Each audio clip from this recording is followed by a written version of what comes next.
너희가 가서 열매를 맺어 그 열매가 언제나 남아있게 하려 하는 것이다. 그리하여 너희가 내 이름으로 아버지께 구하는 것은 무엇인지 다 받게 하려는 것이다. 무슨 말인가 하면 결코 우리가 먼저 하나님을 선택한 것이 아닙니다. 우리가 하나님을 알기도 전에 하나님께서 죄인에 지나지 않는 우리를 먼저 예수 그리스도 안에서 선택해 주셨다라고 그렇게 말씀합니다.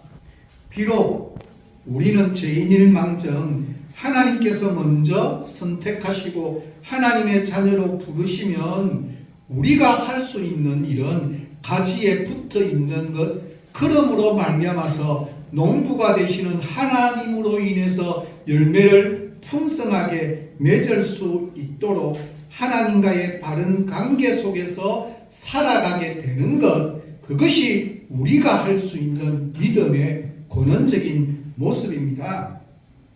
우리에 대한 하나님의 믿음이 단지 우리를 하나님의 자녀로 먼저 선택하여 부르시는 것으로 멈추어 버린 것은 아닙니다. 농부가 되시는 하나님께서 가지에 붙어 있는 우리를 끊임없이 돌봐주시는 하나님의 돌보심이 있다는 사실입니다.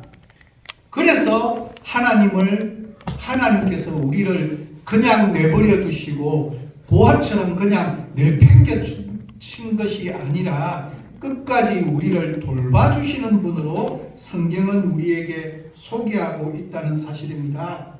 이사야 52장 12절 말씀, 표준 세번역 말씀입니다. 우리 같이 한번 읽도록 하겠습니다.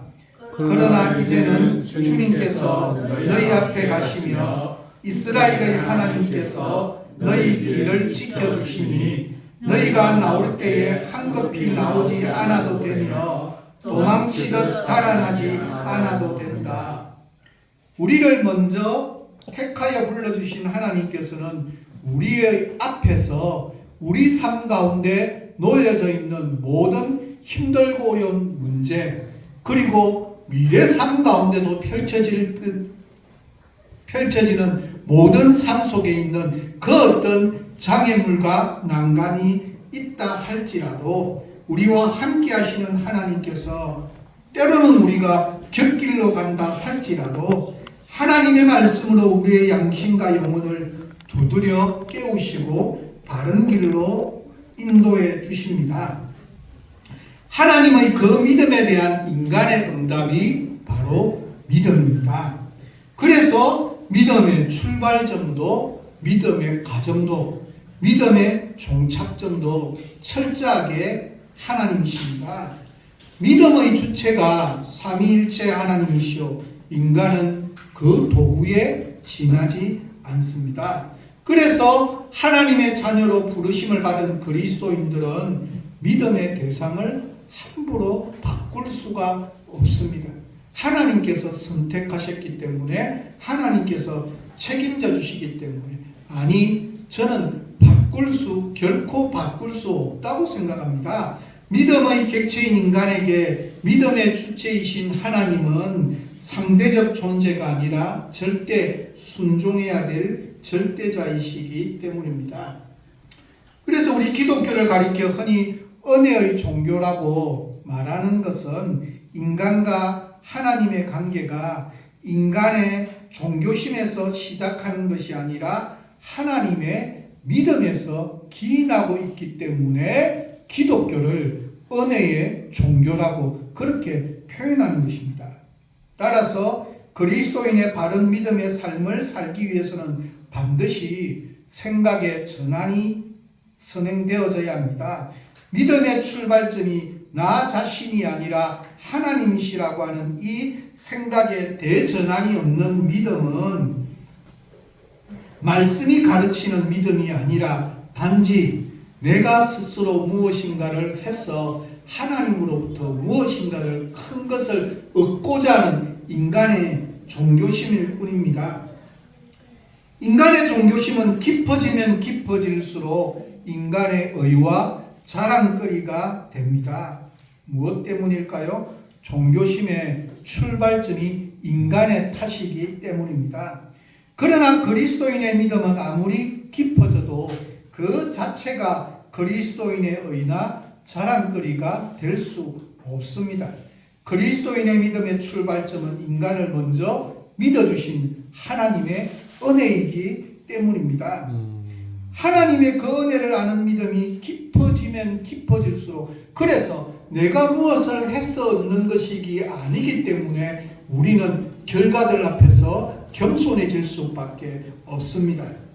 믿음이 깊어질수록 자랑하는 것은 나의 믿음이 아니라 나로 하여금 생명의 근원이신 거룩하신 하나님을 믿을 수 있도록 자신을 먼저 믿고 불러주신 하나님의 은혜가 무엇인지를 깊이 있게 만나게 되기 때문입니다.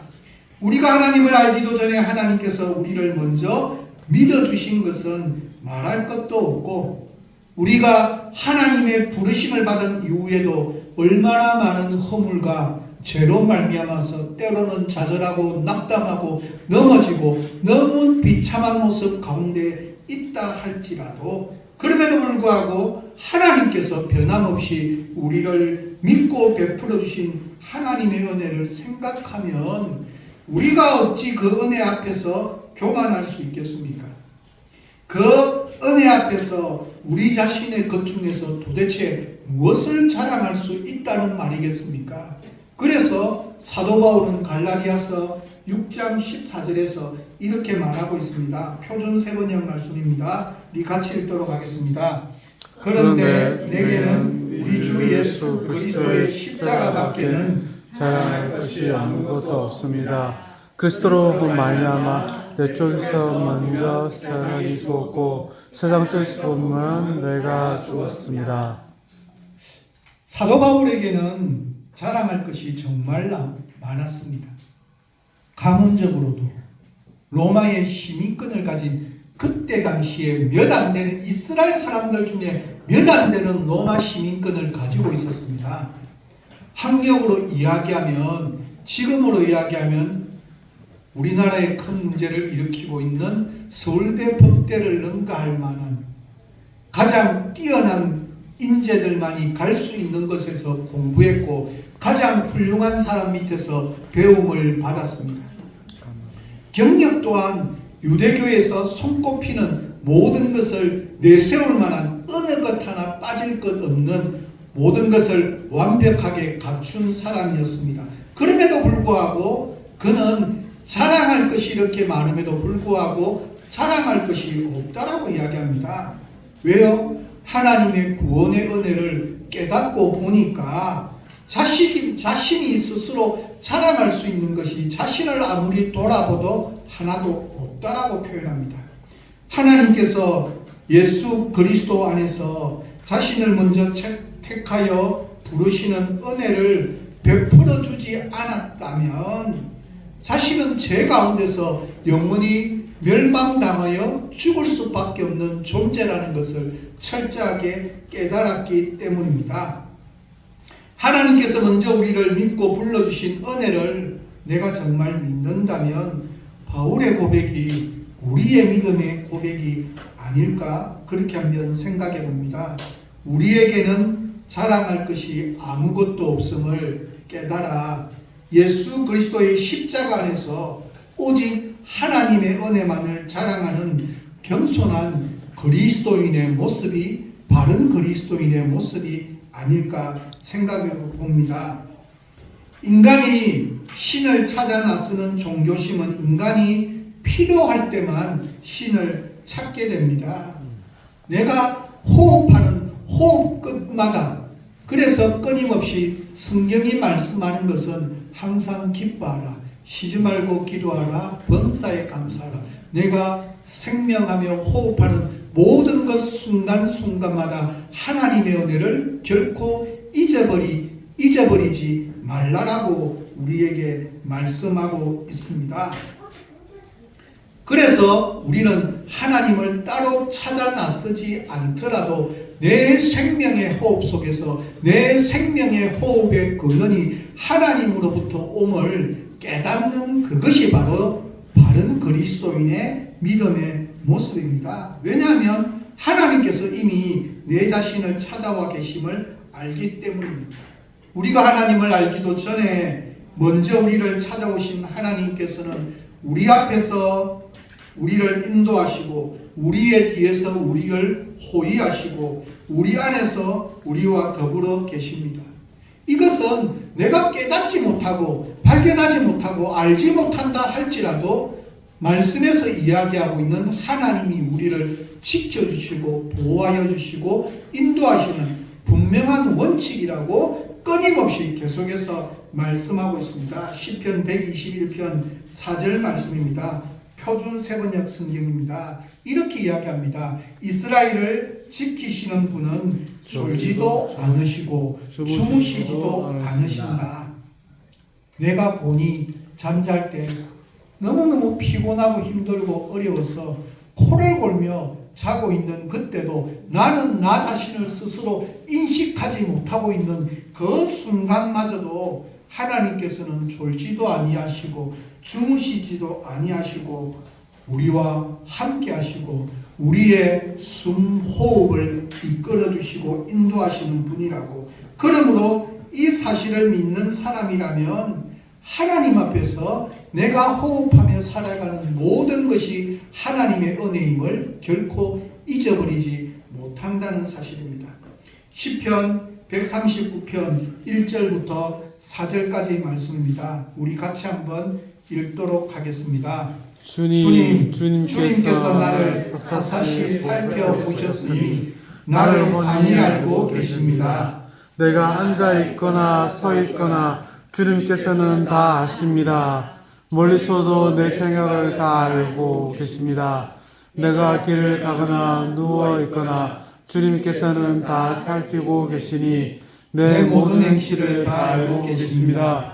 내가 혀를 놀려 아무 말 하지 않아도 주님께서는 내가 하려는 말을 이미 다 알고 계십니다. 우리 곁에 계신 나와 함께 동행하시는 그 하나님께서는 우리의 모든 생각과 행함을 다 아시고 내가 입 밖으로 내뱉지 않는 말까지도 내가 무슨 말을 하려고 하는지까지도 다 알고 계십니다. 이 사실을 믿는 사람이 어찌 하나님 앞에서 늘 깨어있는 진정한 그리스도인으로 살아가지 않겠습니까? 우리가 참된 그리스도인으로 살아가기 위해서는 이런 생각의 전환이 선행되지 않으면 안 되는 이유가 여기에 있습니다.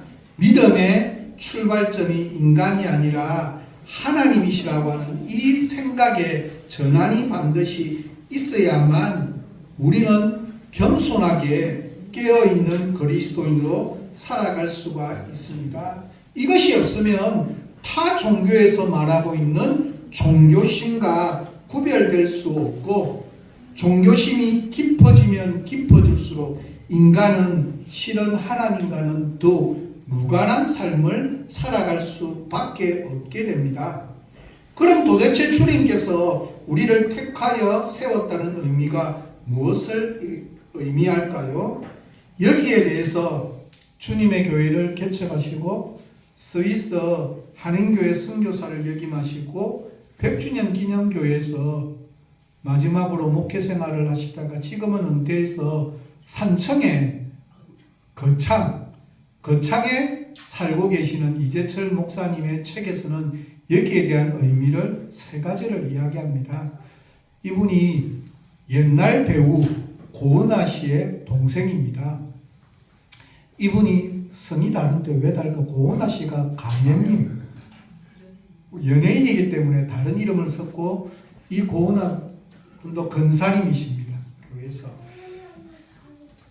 이렇게 이야기합니다. 첫째, 우리를 사랑하신다는 의미가 우리를 선택하셨다는 뜻이라고 이야기합니다.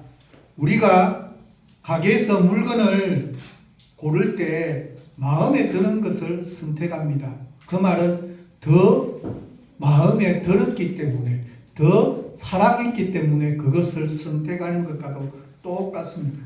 우리는 우리 자신이 얼마나 형편없는 인간인지를 잘 알고 있지 않습니까? 그런데도 주님께서 우리를 사랑하시기에 우리를 선택했다는 것은 얼마나 감격스러운 일인지 모릅니다. 그래서 사도 바울은 로마서 5장 8절에서 이 감격을 이렇게 고백합니다. 우리가 아직 죄인 되었을 때에 그리스도께서 우리를 위하여 죽으심으로 하나님께서 우리에 대한 자기의 사랑을 확정하셨느니라. 사랑의 의미가 우리를 선택하셨다는 의미 속에 담긴 첫 번째 의미라면, 두 번째 의미는 주님께서 우리를 택해 주셨다는 것은 주님께서 우리를 믿어 주셨음을 의미한다라고 이야기합니다. 사람도 자기가 신뢰하는 사람에게 일을 맡기지 않습니까? 우리의 모든 미천함과 부족함에도 불구하고 주님께서 우리를 믿어주시고 선택하셨다는 것은 놀라운 일입니다. 그래서 미디안 광야에서 양을 치던 모세를 하나님께서 믿으시고 출애굽의 지도자로 선택하셨을 때 누구보다 놀란 사람은 바로 모세 자신이었습니다. 그는 하나님께 다음과 같이 말합니다. 하나님, 저는 결코 그 일에 가장 적합한 적격자가 아닙니다. 보낼 만한 사람을 보내십시오. 저는 아닙니다. 그러나 하나님께서는 끝까지 모세를 믿으셨고 포기하지 않으셨고 끊임없이 말씀을 통해서 설득하셨고, 그래서 모세가 마치 하나님 앞에서 설득당할 수밖에 없도록 만드셨습니다. 결과적으로 모세에 대한 하나님의 믿음이 출애굽의 대역사를 이루었습니다. 마지막 세 번째로 주님께서 우리를 책임져 주셨음을 의미합니다. 세상에 기업을 운영하는 사람도 자기 기업에 속해 있는 직원들의 생계를 책임져 주지 않습니까? 우리의 한계와 유한함을 아시고서도 우리를 선택하셨다는 것은 걱정하지 마라, 염려하지 마라. 내가 너를 선택했기 때문에 내가 너를 과거에도 너를 지켰고 현재도 보호하여 주고 미래에도 앞으로도 너를 반드시 책임져 주겠노라고 하는 뜻이 이 속에 담겨져 있습니다. 그래서 하나님께서는 이렇게 말씀하십니다. 이사야 41장 10절 말씀입니다. 두려워하지 말라. 내가 너와 함께함이라. 놀라지 말라. 나는 네 하나님이 됨이라. 내가 너를 굳세게 하리라. 참으로 너를 도와주리라. 참으로 나의 의로운 오른손으로 너를 붙들리라. 우리가 믿는 하나님이 이런 분이시기에 우리가 상상치도 못할 방법으로 우리를 위해서 신묘막측하게 오묘한 수없이 많은 방법으로 역사해 오셨고 지금도 역사하고 계시고 앞으로도 그런 방법으로 우리의 삶을 인도해 주시라는 사실을 굳게 믿는 믿음이 우리에게 필요합니다. 우리가 잘 아는 요셉에 대해서 한번 살펴봅시다. 형들에 의해 애굽으로 팔려간 요셉이 종살이하는 것만도 억울한데 어이없는 모함에 빠져 옥에 갇히는 죄수가 되고 맙니다. 아는 사람 한 명도 없고 어디에 억울함을 호소할 길도 없습니다. 앞이 전혀 기대할 수 없는 절망 속에 갇혀있는 상황이었습니다. 그러나 우리는 요셉의 인생의 결과를 너무나 잘 알고 있습니다. 어느 날 뜻하지 않게 애굽 왕의 술 맡은 간은장과 떡 맡은 간은장이 요셉이 갇혀있는 감옥에 수감되었습니다. 요셉이 갇혀있던 감옥은 왕의 죄수들, 곧 국사범들이 갇혀있는 감옥이었기 때문입니다. 왕의 채측근에서 왕이 먹는 술과 음식을 관장하는 고위관리가 국사범의 감옥에 갇혔다면 그들은 틀림없이 뭔가 역모에 연루되었음이 분명합니다. 어느 날 이 두 관리가 감옥 속에서 꿈을 꾸었습니다. 그 의미를 알지 못해 수심이 가득 차 있을 때 요셉이 그들의 꿈을 해석해 주고 그 꿈을 해석해 준 그대로 떡 맡은 간은장은 처형을 당하게 되고 술 맡은 간은장은 풀려서 바로 왕의 품으로 돌아가게 됐습니다. 그뒤 해괴한 꿈을 꾼 바로 왕이 그 의미를 알려고 했을 때 살아남은 관리가 요셉을 생각하고 추천하였습니다. 마침내 왕 앞에 불려나간 요셉의 해석을 들은 바로는 요셉의 탁월한 지혜와 안목에 탄복하고 요셉을 당시 세계 최대의 강력한 힘을 가지고 있는 애굽의 국무총리로 삼았습니다. 한번 생각해 봅시다. 바로의 술과 음식을 맡은 두 관리가 열모를 깨하지 않았더라면 어떻게 되었을까요? 만약 두 관리가 감옥 속에서 같이 꿈만 꾸지 않았더라면 어떻게 되었을까요? 꾸었다고 한들 그 꿈을 요셉에게 이야기하지 않았다면 어떻게 되었을까요? 바로 왕이 꿈꾸지 않았으면 어떻게 되었을까요? 그 의미를 알고자 하지 않았더라면 그때 살아남은 술 맡은 관원장이 그 순간 요셉을 생각하지 않았더라면 우리의 인생을 살아가는 삶 가운데 수없이 많은 우연의 연속 속에서 이 우연이 우연을 낳고 우연이 우연을 계속해서 겹치듯이 이렇게 나타날 수 있는 인생의 모습이 얼마나 되겠습니까? 하나님께서는 요셉의 눈과 귀가 닿지 않는 곳에서 치밀하게 역사하심으로 요셉을 구원하시고 애굽의 국무총리가 되게 하심으로 닥쳐올 근심과 극심한 기근에서 이스라엘을 구출게 하셨습니다. 감옥에서 나와 하나님께서 자신을 위해 얼마나 오묘하게 역사하셨는지를 뒤늦게 깨닫게 되었을 때 요셉은 너무너무 감격했습니다. 그래서 형들이 자신을 찾아오고 자신들이 팔아넘긴 동생이 국무총리가 되었다는 것을 알고 두려워 떨고 있을 때 그때 했던 유명한 말이 있지 않습니까? 창세기 45장 5절 말씀입니다. 표준 세번역 말씀입니다. 우리 같이 한번 읽도록 하겠습니다. 그러나 이제 걱정하지 마십시오. 자세하게 마십시오. 형님들이 나의 요셉 하나님을 하였습니다만 나는 하나님이 나를 하소서 나를 여기에 보내셔서 우리의 목숨을 살려주시려고 그렇게 하신 것입니다. 저는 이 말씀이 너무너무 좋습니다. 요셉은 하나님께서 자신을 팔아넘긴 형들의 허물을 통해 이스라엘을 기근으로부터 구원하시기 위해서 이미 20년 전부터 치밀하게 준비하시고 계획하시고 그 계획을 하나님께서 이루셨음을 20년이 지나고 난 뒤에야 비로소 요셉이 뭐인 거예요? 깨닫게 되는 거예요. 내 과거의 삶 속에서 일어났던 모든 것을 현재적으로 어떻게 해석할 것인가에 대한 이야기입니다. 인간의 머리로는 측량할 수 없는 능력과 사랑으로 요셉과 함께 하신 하나님이 바로 우리가 믿고 있는 하나님이심을 우리는 믿을 수 있어야만 합니다. 그 좋으신 하나님께서 지금 우리 한 사람 한 사람과 함께하고 계신다는 사실을 깨닫게 되는 것이 바른 믿음입니다. 이것이 바로 오늘 본문인 주님께서 우리를 미리 선택하심에 대한 약속의 말씀입니다. 저는 이제 말씀을 마무리합니다. 사랑하는 우리 천안교회 식구 여러분, 우리가 주님의 가지인지 아닌지 알 수 있는 방법은 내가 매일 매 순간순간을 어떻게 말씀 앞에서 순종하며 살아가야 하는 것인지를 결코 잊지 말아야만 합니다.